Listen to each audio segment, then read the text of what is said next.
Oil இழுக்கட்டேன். பேரில் எவ்வளோ இருக்கு? அப்போ ஆஃப் பண்ணிடு. போதும், ஆயில் இறக்கணும் போதும். லாஸ்ட்டாக இறக்கிறோம். எல்லாம் மாற்றிட்டு க்ளீன் பண்ணிக்கிறோம். இந்த சாப்பிட்டு கலட்டினா இதை உருவ முடியுமா?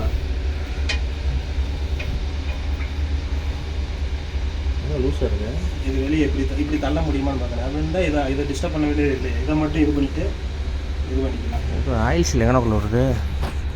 ஆயில் சீலை இதுக்குள்ளே தான் வருது. அந்த இதில் ஒரு அலங்கி போட்டுருக்காங்க ஒரு உள்ள. இந்த சாப்பிட்டு அதை கழட்டி விடணும் தனியாக. இந்த போட்டுருக்காங்க இல்லையா, அந்த ஜக்கு மாதிரி இருக்கு இல்லையா, அதை கழட்டி விடணும். அதை தனியாக கழட்டி விடணும். 9 கொண்டு வா. 8 9 மாறு. எத்தனை நாள் இருக்கே? கொண்டு வா. 9 கொண்டு வந்துட்டியா? எங்கே 8 கொண்டு வா மறுபடியும்.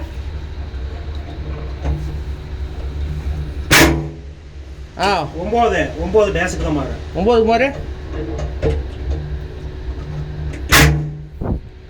9 வரைக்கும் இதில் தான்டா உட்காரு. அதில் உட்காந்து 9 டேஸ் போகுது இல்லையா?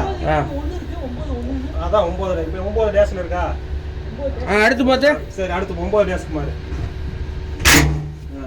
9 டேஸில் மாறிடு. இங்கேருந்து இந்த எச்சுக்கு வந்துடுது ஒரு ஸ்டெப்பு. அதுக்கு அடுத்து இங்கிட்டு மாறிடுது. ஆனால் இங்கிட்டு மட்டும் மாறுறப்போ தான் 3 ஸ்டெப்பு வருது. ஆமாம், அந்த 2 ஒரே பட்டாலே உட்காந்து மாறுது.